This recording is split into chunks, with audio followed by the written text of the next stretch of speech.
Jumat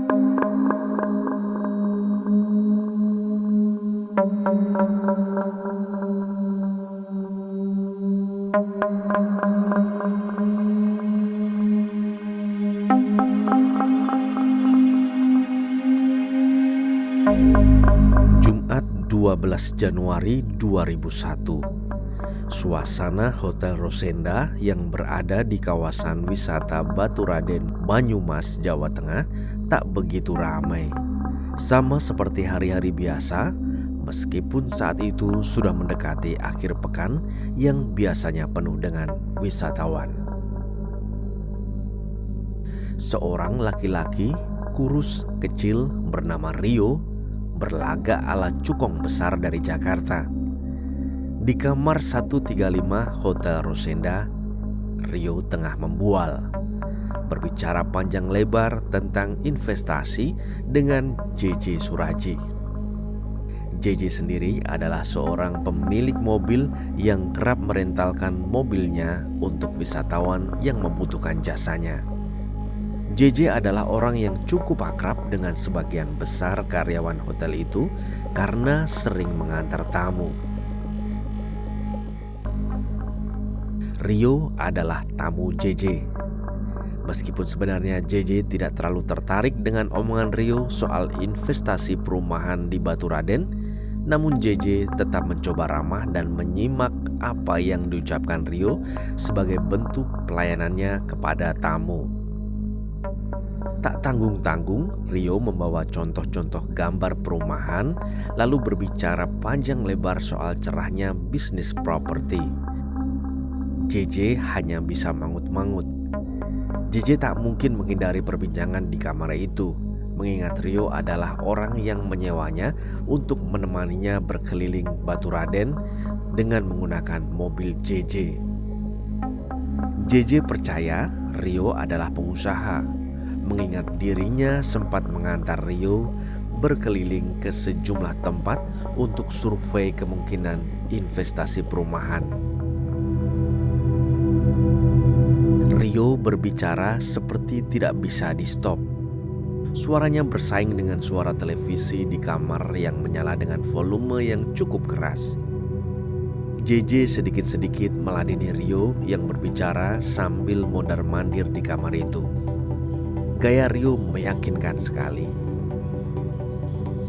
JJ tidak pernah menyadari bahwa beberapa saat kemudian akan terjadi sebuah tragedi. Mendadak sebuah pukulan menghantam kepala JJ. JJ langsung tak sadarkan diri dengan kepala mengucurkan darah. Sejumlah pukulan kembali mendarat di kepala JJ, meskipun kondisi JJ sudah tidak sadarkan diri. JJ dipukul berkali-kali dengan martil. Tak hanya satu, tapi 2 buah martil yang berada di tangan kanan dan kiri Rio. JJ pun tumbang, meninggal di dalam kamar. Rio sang pelaku dengan cepat mengambil selimut dan spray di kasur dan menggunakannya untuk menutupi tubuh JJ.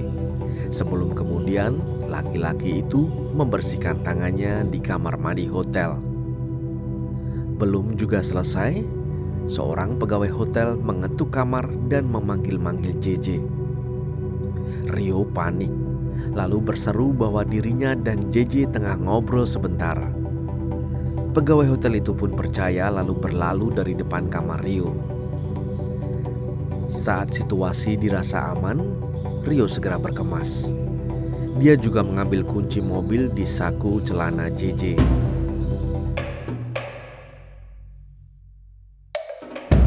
Dengan mencoba bersikap tenang, Rio melangkah keluar dari kamar hotel menuju ke bagian lobi.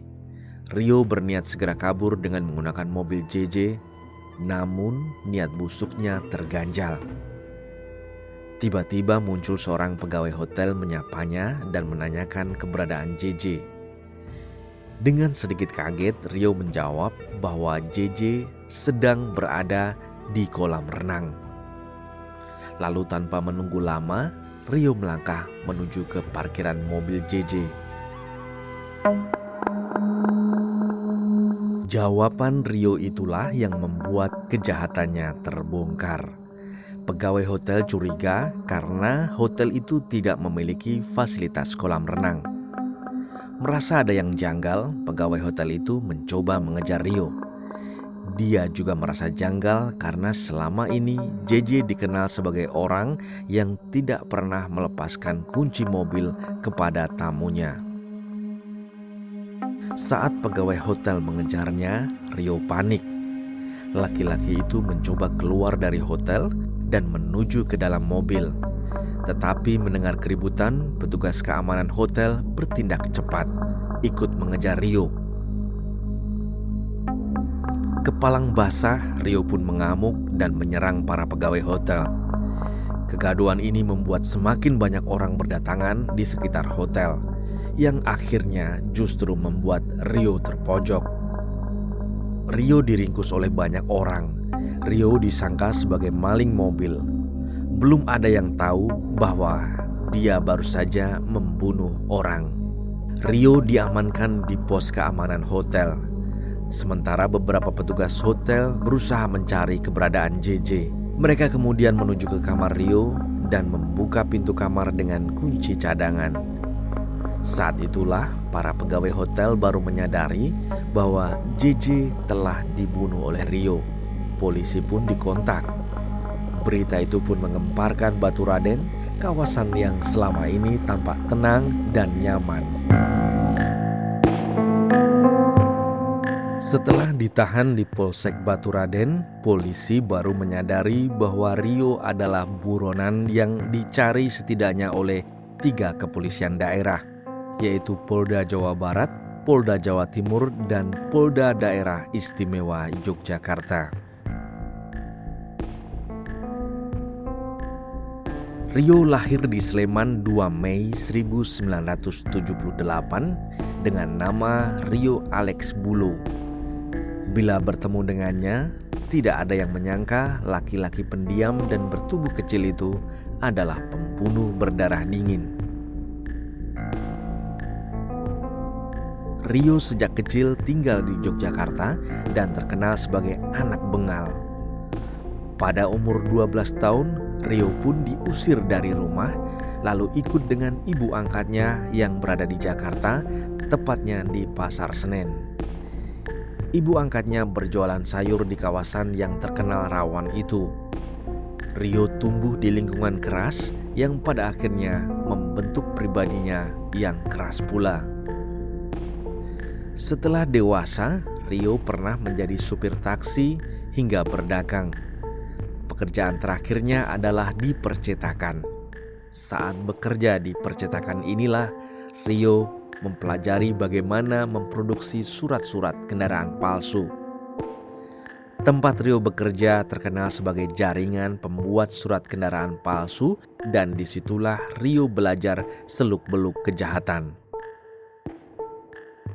Setelah percetakan itu digerebek polisi, Rio menganggur.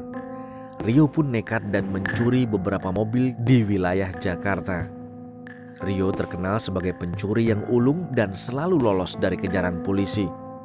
Tetapi ada satu titik di mana dia mengalami sial karena penadahnya melaporkannya ke polisi. Rio pun mendekam di LP Cipinang selama setahun.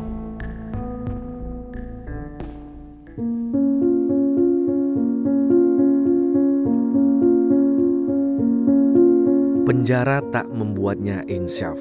Justru sebaliknya, selain menjadi pencuri mobil, Rio juga meneruskan bisnis pembuatan surat kendaraan palsu.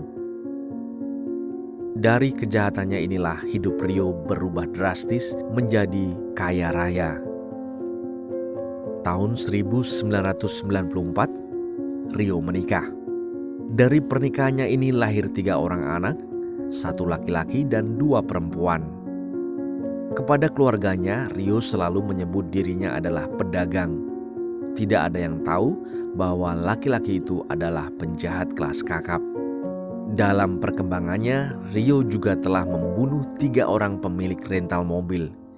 Ini terjadi sebelum dia membunuh JJ yang merupakan korban keempatnya. Rio terkenal licin bak belut. Polisi susah menangkapnya karena laki-laki itu selalu berpindah-pindah kota. Dalam melakukan aksi pembunuhan, Rio juga mentarget para pemilik rental mobil. Aksi kejahatan yang dibarengi dengan kekerasan ini berlangsung dalam rentang waktu September hingga November tahun 2000. Aksi pencurian pertama yang disertai pembunuhan terjadi di Hotel Naripan, Bandung. Aksi kedua terjadi di Hotel Adem Ayem, Semarang. Dan aksi ketiga terjadi di Hotel Mirama, Surabaya. Hingga kemudian Rio tertangkap setelah melakukan aksi keempatnya di Baturaden. Semua korban dipukul kepalanya dengan 2 buah martil. Hal inilah yang kemudian membuat media massa kala itu menjulukinya sebagai Rio Martil.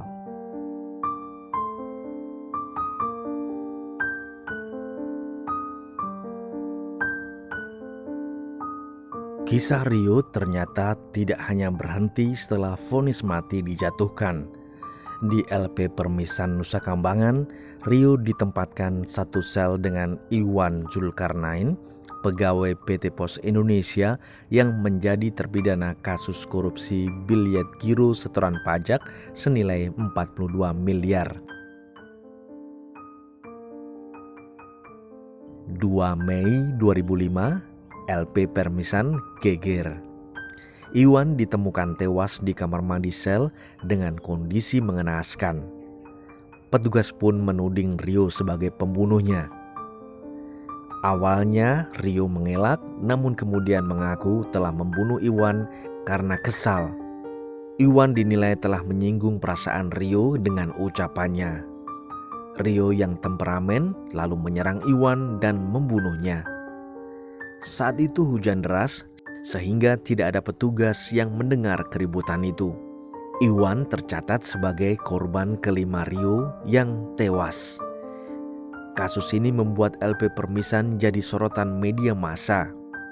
Masyarakat seperti kembali diingatkan kasus-kasus kekejaman Rio Martil. Hal inilah yang membuat penanganan kasus Rio dipercepat, mengingat Rio mengajukan kasasi ke Mahkamah Agung, gerasi ke Presiden hingga peninjauan kembali atau PK. Alhasil, keputusannya sama. Rio harus menjalani eksekusi mati.